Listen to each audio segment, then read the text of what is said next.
Uganda is ranked among the top 10 countries that have performed well in the fight against HIV and AIDS.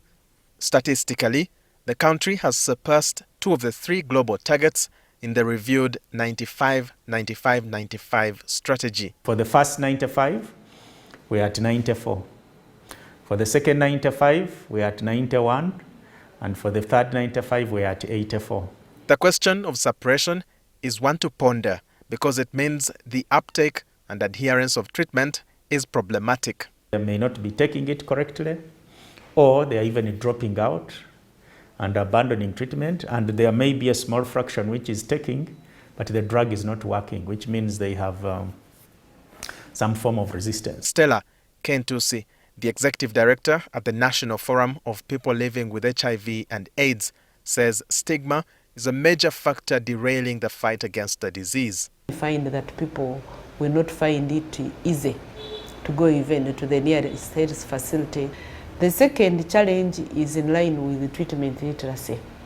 Do people understand the drugs they are on and why they must be on drugs uninterrupted?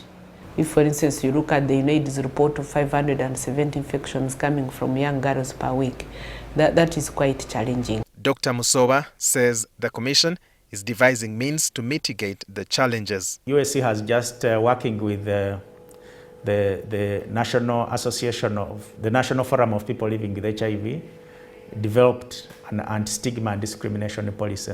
We are disseminating that countrywide. This explains what stigma is, who is most affected, and how you can counter it.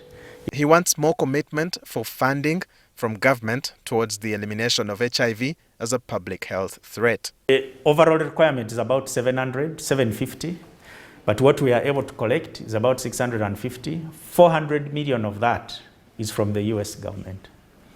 The other balance is from the Global Fund. The Global Fund, for instance, currently is providing us about $250 million for 3 years for HIV alone. And then we have other donors giving. Government is contributing about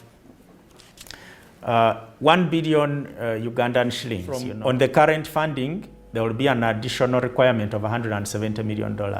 But with that, you will be able to avert 140,000 new infections, and an equivalent of, in terms of return on investment is about 5.6. By 2020, Uganda had about 1.5 million people living with HIV, and of those, 1.3 knew their status and were on treatment.